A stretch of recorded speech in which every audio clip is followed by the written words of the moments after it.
বাংলাদেশের এমপি মন্ত্রী সরকারি আমলা কামলা সবাই সবাই অনেক চালাক। এটা যে কোনো দলের। এতে বাংলাদেশি প্রবাসীরা দিনের পর দিন, মাসের পর মাস, বছরের পর বছর কাটায় দেয় অন্যের দেশও।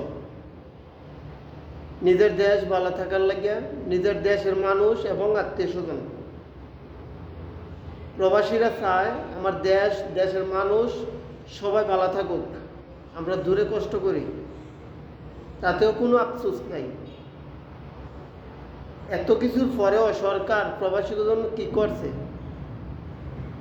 কিছুই করে নাই। প্রতিটা দেশের দূতাবাসের অবস্থা দেখলে খুবই ভয়াবহ। সরকার কি করছে? এই যে প্রবাসীরা কত সহজ সরল, প্রবাসীগুলো নিয়ে একটা কিছু কথা কইলেই মিডিয়ার ভিতরে সাথে সাথে ভাইরাল। কারণ প্রতিটা প্রবাসী হাতের মধ্যে মোবাইলটা নিয়ে সব সময় ছায়া থাকে যে প্রবাসীগুলোকে কী সুযোগ সুবিধা এবং দেশের কি অবস্থা দেহার লাগে। যখন দেয় প্রবাসীগুলো কথা কয়, সাথে সাথে শেয়ার কমেন্ট করতে করতে মানে ভাইরাল বানায় লাই। অথচ এই প্রবাসী করে, এই সহজ সরল প্রবাসী করে এয়ারপোর্ট নামমাত্র একটু সান্ত্বনা দেওয়ার জন্য, একটু বাহবা দেওয়ার জন্য কিছু সার্ভিস চালু করে, কিছু।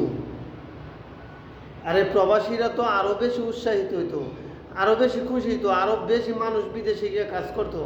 আপনারা ভিসার দাম কমাইতে পারেন না, ভিসার দাম কমান, টিকিটের দাম কমান, দেশের ভিতরে সিন্ডিকেট দমন করেন, দেশটার একটু ভালো রাখেন।